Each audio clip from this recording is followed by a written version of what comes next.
Welcome to Oyate Today. Oyate in Lakota means people. Brought to you by Native Sun News Today.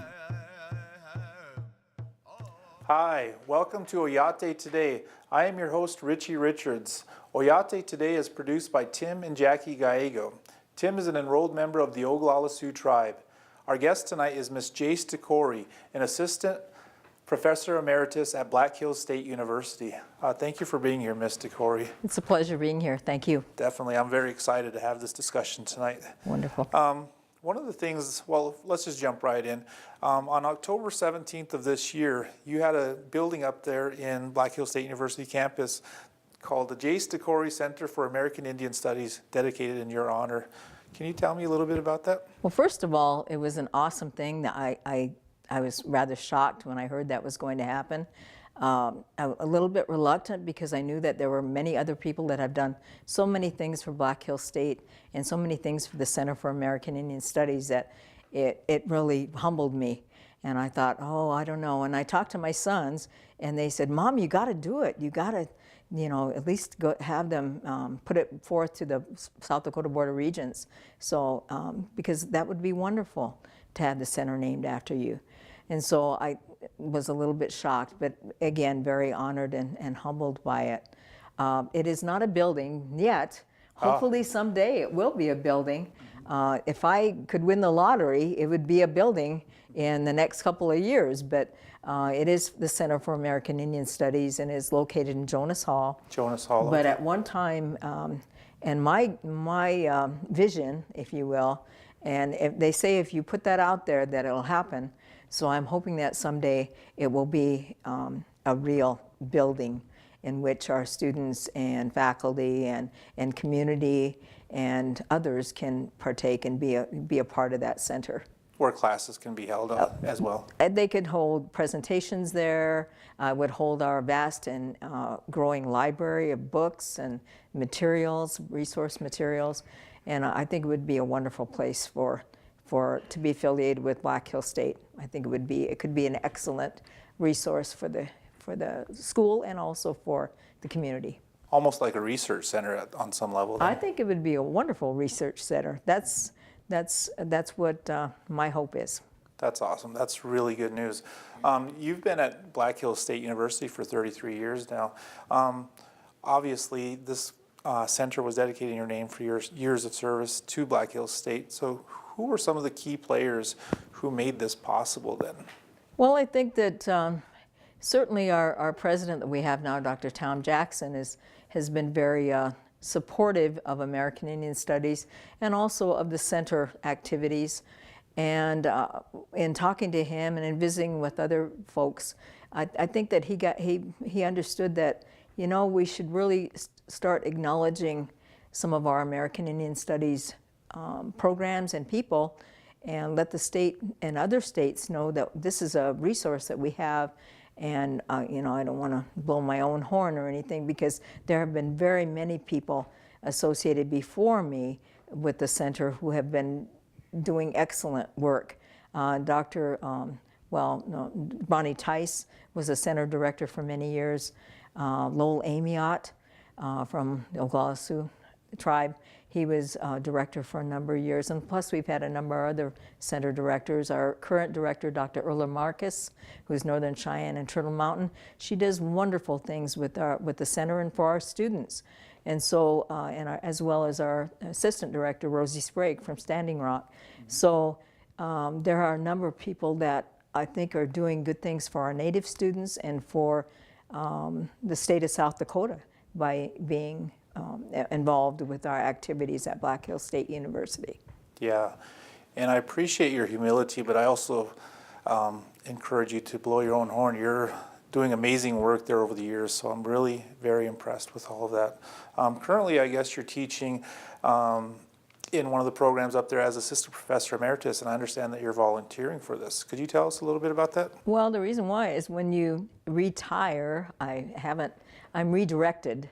And that's how I look at it. I had a colleague say, I don't know about you retiring, Jace, you're just doing in a different direction, so you're doing redirection.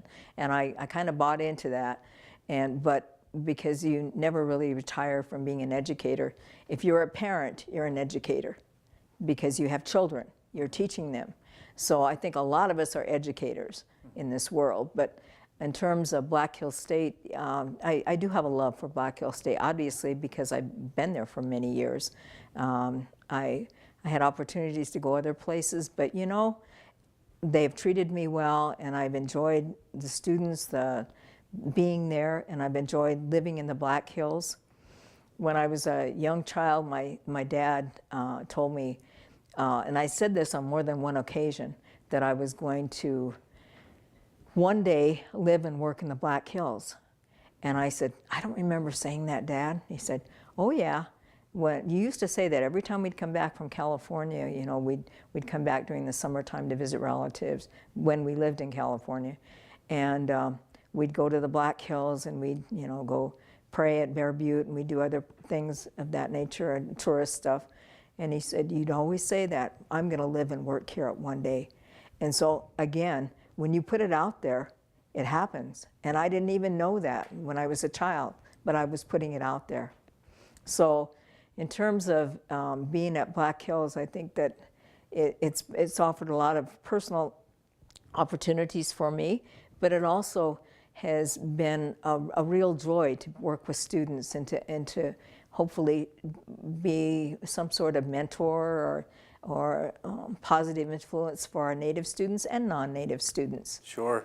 You brought up an interesting point, and this kind of just struck me, but you talked about Bear Butte, and when we talk about adults or parents being educators on some level, that spiritual education that you get from going to places like Bear Butte or going to other sacred sites, what role does that play in American Indian Studies, and particularly with your job there at Black Hills State?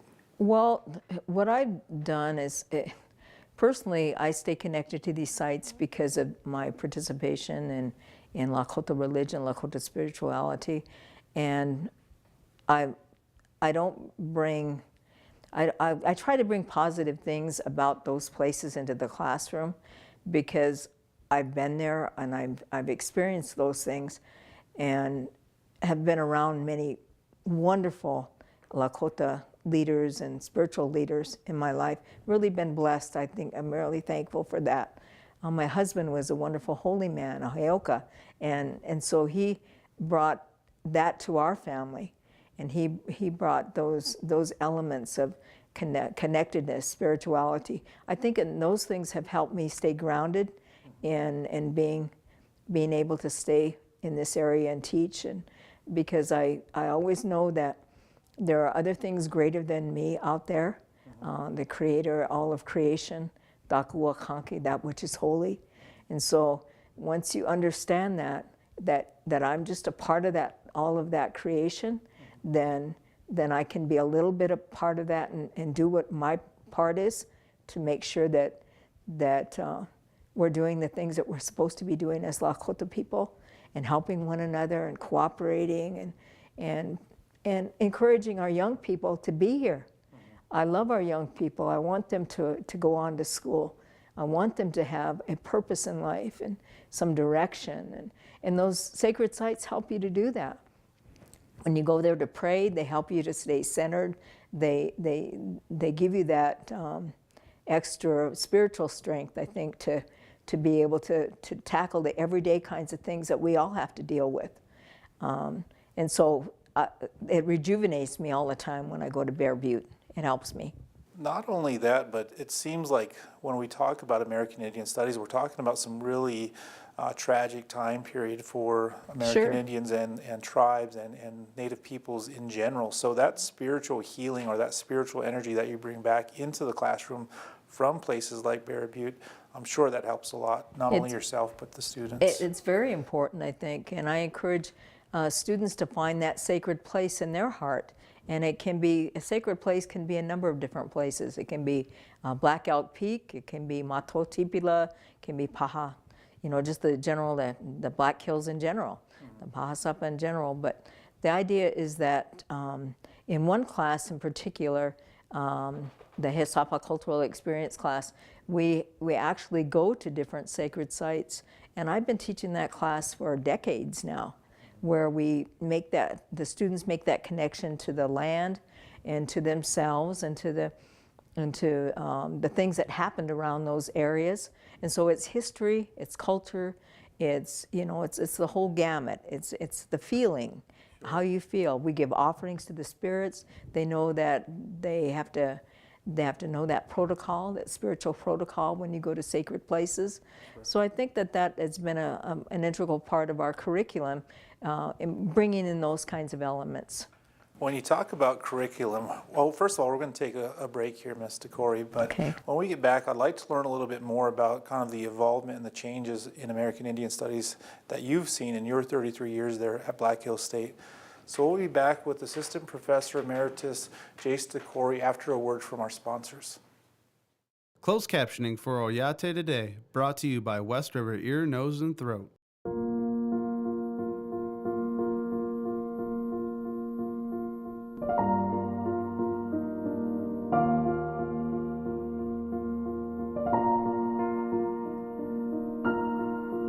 Clark had joint replacement surgery 6 months ago. In the end zone for the touchdown. To his grandson, he is still the MVP. Black Hills Surgical Hospital, bringing more life to your years.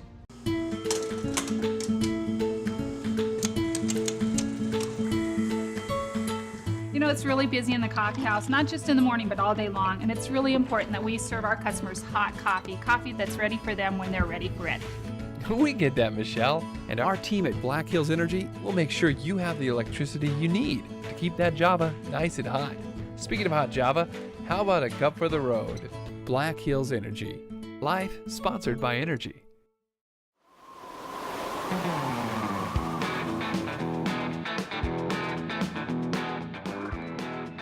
When I'm here, I win.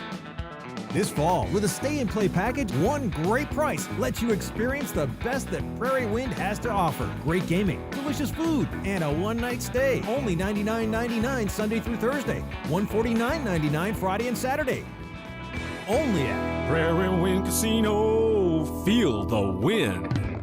Native Sun News has been voted the best weekly newspaper in its class for 2015 by the South Dakota and North Dakota Newspaper Associations. You can find a copy of the Native Sun News at many businesses and vending machines in Rapid City and the surrounding area, and on all 9 reservations. We publish every Wednesday, so advertisers and subscribers can reach our diverse readership by calling 605-721-1266. The Native Sun News covers the other side of the story. Hi, welcome back to Oyate Today. I am your host, Richie Richards. Our guest tonight is Assistant Professor Emeritus Jace DeCory of Black Hills State University. Before the break, we talked a little bit about American Indian Studies. Your career at Black Hills State started 33 years ago.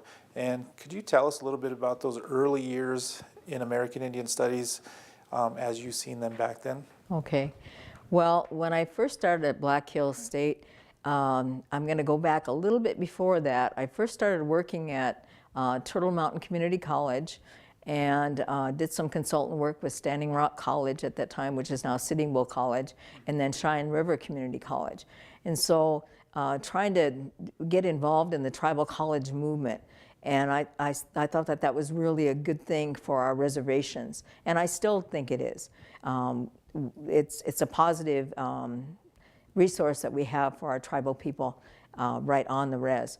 But as I was moving and I got married and things happened after I received my degree and so forth, I decided that my husband and I actually talked about it, and he said, Jace, you should go back into the classroom. You love teaching. Why don't you try it again? So I did apply at Black Hills State and was selected. But when I first started, it was kind of interesting working with the state system because, coming from a tribal system where traditional Lakota classes were, that's part of the curriculum. That's okay. It made sense. But when you start talking about, well, I want to teach American Indian art history, and I want to teach history and culture and these things, they kind of looked at you funny and thinking, when I first started, students could have gone through the whole system without taking one non-Western course. In other words, they could have gone through without taking any AIS or any other culture.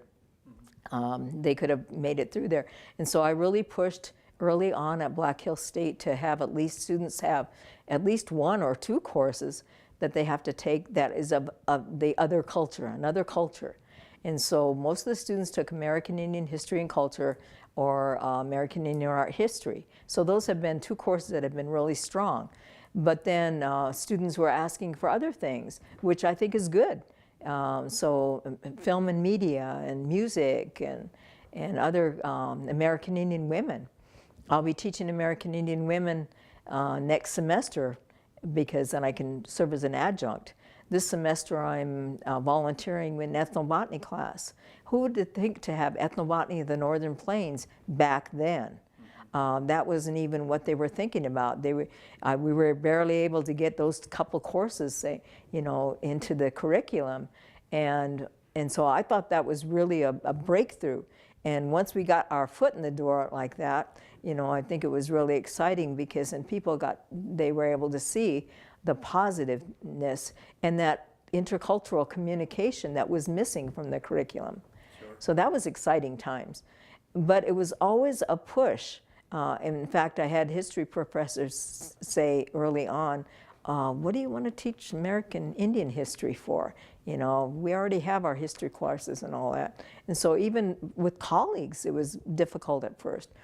And American Indian Studies as a discipline, what do you want that? How are you going to sell that? How are you going to make a living doing that? But I could see the value in it, and I know other people see the value in it. When you talk about that value of having these classes and these courses in our universities and our colleges, especially off of tribal lands, what impact has American Indian Studies, let's say for a non-native student who takes an American Indian history class, what impact have you seen that class having on either that student or that community of non-natives? If you're educated and if you have information that is available to you, that is factual, then you have a better idea of how we are, and another group of people are, and it brings about better communication between various cultures and various people. And I've had more students come up to me and say, I didn't know this about what happened to the people, to the Lakota people and other tribal peoples. We weren't taught that in high school or in elementary school. We didn't learn anything about that. And this is the first time I've learned about that, and it's in college. And they would say, that's a darn shame that we haven't learned about that. Sure. Luckily, that's changing, though. We see in elementary and secondary now, that's what I've seen in the last couple of decades, that change, that inclusion of culture and history for Native folks. And discipline-wise, I think it makes common sense to have those kinds of classes because most of the students that I had at Black Hills State, there were more non-natives than native students taking my classes. And I thought, I think that I hope I made a difference between opening up windows to those individuals so that they can see into a different world and understand that we're not really that much different as human beings. We're all two-legged, we're human beings, but we have some differences in terms of how we view the world. And why not share those ideas, and why not talk about them in a good way, in a positive way?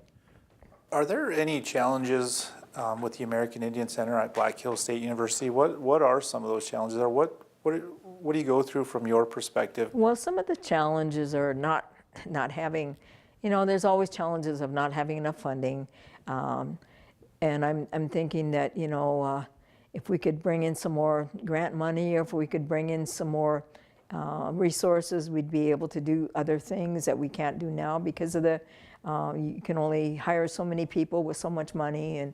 But I think that the center does an excellent job with the funds that they have, but which are very few. And it seems like it's kind of like in the school system. Whenever they want to cut programs, they cut music and art. And so it seems to me that I don't want that to happen to American Indian Studies. Well, we're going to have to cut some programs here. We're going to do music, art, and American Indian Studies. I don't want to see that happen because American Indian Studies is cross-curricular. It's math, it's science, it's, you know, it's all ethnobotany. It's all of those fields. It's interdisciplinary. So I think it's a vital part of any institution. Definitely, definitely. We're going to take a break, Ms. DeCory. When we get back, we're going to learn a little bit more about the family history of Assistant Professor Emeritus Jace DeCory of Black Hills State University. We'll be back after a word from our sponsors. Every day, every day, every day, every day, every day, every day, every day, every day.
The aftermath from the recent hurricanes and tropical storms have devastated thousands of communities. You can help the millions of Americans who are affected by these storms. Show your support today. Go to our app or blackhillsfox.com/hurricane relief and make a donation today.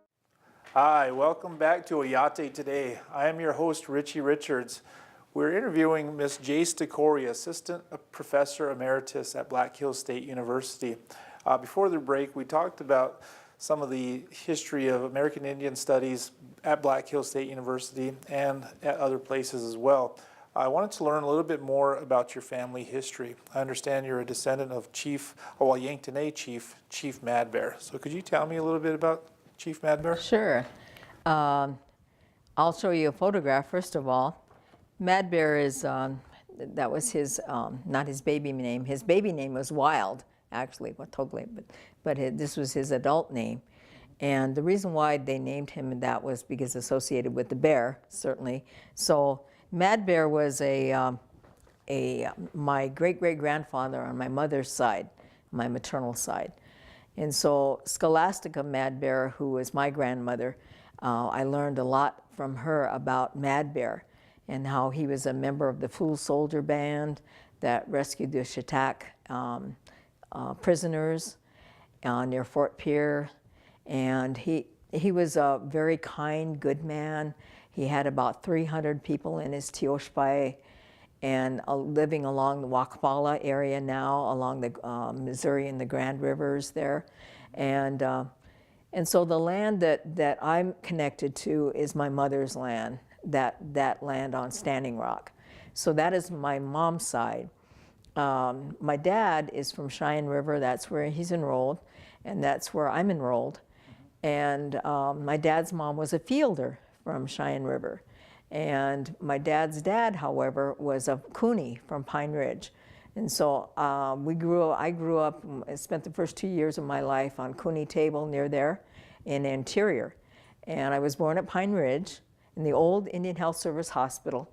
And my folks lived, we spent a couple years on Cooney Table near that area, ranching and whatnot, and living as out in the country. And I don't remember because I was a kid then, but my grandpa Les and Madge Cooney, who kind of raised my dad, they said, my dad had bad hay fever. He had allergies, and so he said, you have to, you probably have to get a trade, or you have to go to school because you're not going to be a good rancher because you're sick all the time. And so he encouraged him, and he did go on to school. Both of my parents received teaching degrees from Northern State. So we did move to around the Aberdeen area, and they went to school there. And I spent some of the time when I was younger with my grandparents, Jerome and Scholastica. Cadat was her married name. And so spent some time out in the country along the Missouri as a child. And I think that really was an influence because I was an Unchi baby. I spent a lot of time with grandma, so it was really influenced by her. But one of the kindest women that I ever knew and will ever know, I think. I love her dearly.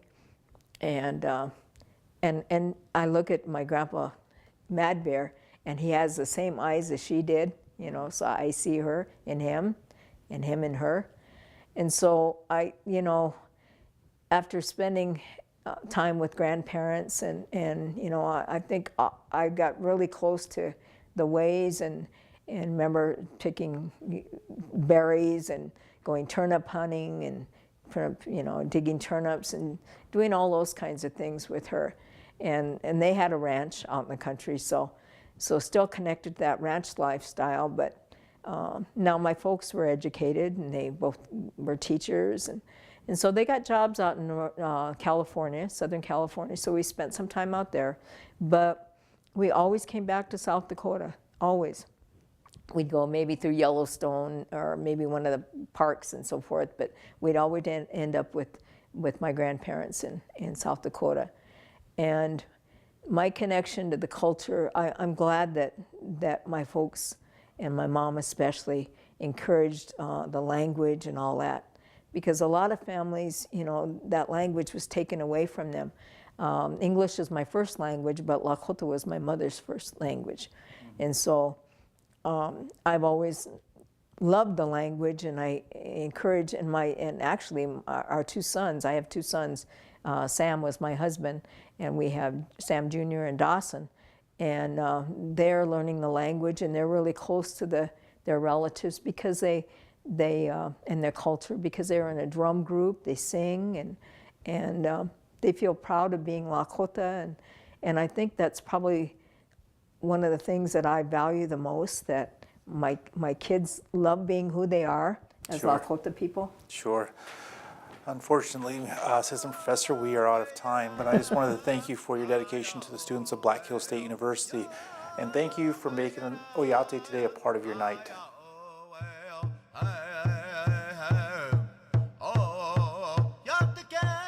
You've been watching Oyate Today, brought to you by Native Sun News Today. Yo ha bo